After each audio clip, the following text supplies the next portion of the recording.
Right, hello lads and lasses, and welcome back to Boys Down Under. Today, of course, we're going to be covering Celtic vs Jablonec in the Europa League qualifying. What that means is we'll be covering the tie so far, both clubs' form running into the game, injuries and suspensions, my predicted Celtic lining up, and my final score prediction. So without further ado, let's get straight into it. So far, in the first leg of this tie, Celtic won 4-2 in the Czech Republic at Jablonec's home ground. Now, if away goals were still a thing, this tie would be over. Jablonec would have to win 3-0 at least to win the game in normal time. And that is not happening at all. But regardless of this, the away goals rule has been abolished, so a 2-0 win, 3-1, any margin by 2 goals that Jablonec win will be going into extra time and so forth. But regardless of this, the winner of this tie will be going in to face AZ Alkmaar in the 4th round of qualifying. If Celtic win that, they'll be into Europa League. If they win this and then lose to Alkmaar, they'll be going down to the Conference League group stages. And a big talking point I still have to mention is that we have a packed paradise. How good is it? Obviously, I'm down here in Australia, so I can't actually feel the atmosphere. But when you watch it on TV, watch it on your laptop, it's as if the radiations are coming through to you. You can feel that atmosphere in the radiations that they're giving off to you. I know that makes no sense whatsoever, but it's a thing, trust me. Now, looking at both teams' forms heading into this game, Celtic have 2 wins from their last 5 games, 3 losses as well. On paper, of course, that looks pretty terrible, but as I said, that's on paper. It doesn't really reflect the way Celtic are playing at the moment. 2 wins from their last 2 games to be more precise here, thrashing Dundee and a comfortable win against these current opponents, Jablonec. So, as for Jablonec, in their last 3 games, they failed to register a single win. One of those was a loss against Celtic, a draw against Bohemians, and a draw against another Czech Republic team. So they're obviously shaky, going to want to win coming into this game. Desperate is a very good word I'd like to use there. As for injuries and suspensions, well, of course with Celtic, Chris Julian, no chance of playing, hasn't even started training yet, but that's a story for another day. As for French Eddie, well, Postecoglou's came out and said, Eddie will be all right, he'll be all good to warm the bench up for the game, or at least till maybe the 65th minute, who knows. So I'm going to take Andrew's word on that. And as for Jablonec, I've done my research and, they seem to have a full-strength squad, if you can call it a strong squad at all. No disrespect to the Jablonec fans out there and their team and their players, but it's just a squad in general, isn't it? Moving on from that, however, my Celtic lineup. So in between the sticks, we'll go with Joe Hart. Love what I've seen from the big man, very controlling at the back, shouting at his players, not afraid to have himself heard. Left back, Greg Taylor. I don't feel Adam Montgomery could overtake him yet. Greg Taylor's doing a job there. He's fine how it is. So starting centre halves, I'll have Starfelt and Stephen Welsh. They're making a nice partnership. They can play the ball with each other very well. I like what I'm seeing. And of course, Anthony Cafu Ralston at the right back spot, making that position his own under the Postecoglou era.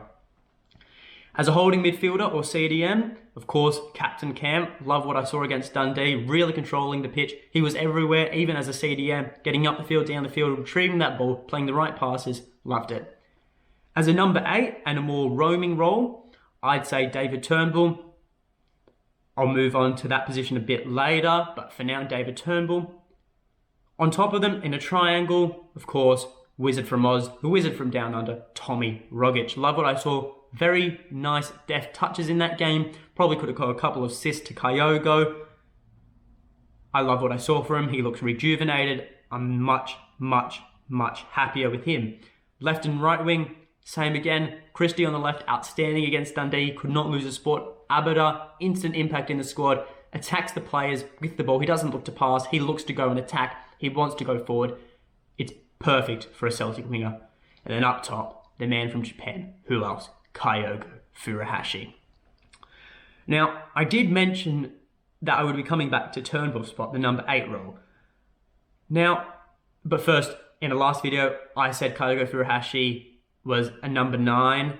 I meant the striker position, not that he's actual a number 9 jersey. He's a number 8, I know that. And as for Turnbull, I'm referring to the role of a number 8, not his number.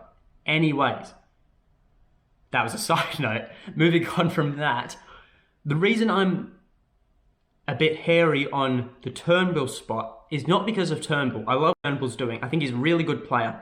He deserves his spot, no questions asked, but I just feel it's the perfect game to introduce James McCarthy to the Celtic fans into the squad, get him match fit, because as I said earlier, the Jablonec squad, it isn't very strong. I feel it's the perfect game for McCarthy to come in to get some match fit, because throughout the course of the season, midfielders are going to get injured, suspended, what have you, and you're going to need a backup.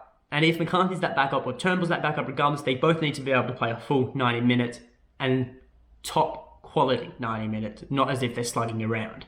And that's why I feel this game would be perfect for James McCarthy to move into the starting squad, just to get him some minutes, some long minutes into his belt.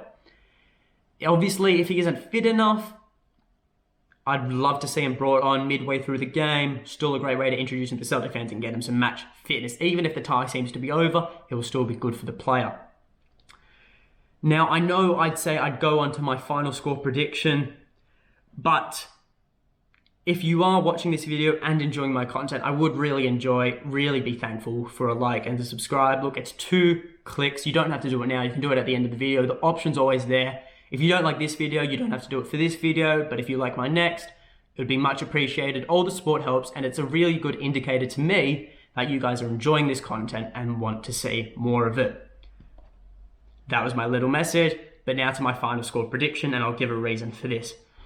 So after witnessing how influential the Celtic fans were to the team against Dundee, 6-0. 6-0 after losing 2-1 to Hearts, mental. And that was with 24,000 fans, correct me if I'm wrong, but now with a packed out Paradise, I love saying this, a packed out Paradise. I think Jablonec are a stronger squad than Dundee, but I still feel 1 or 2 goals early on will absolutely sit them down this time than what happened last time in front of their home fans. The crowd will get under their skin. They'll pump the team through this tie.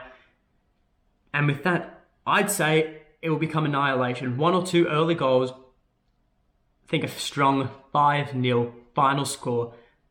That's a 9-2 aggregate over the course of the leg. We'll be on to versing AZ Alkmaar, once in Scotland, once in the Netherlands, and that is that. We'll be into the Europa League, go further than the Huns, and we will love to see it. We'll be partying all night long. But that's all from me. I won't be streaming the match live. I was thinking about it, but it's at a very awkward time for me. It's at 4:45 a.m. However, I will be reviewing the match 110%, no questions asked. But until then, hail, hail.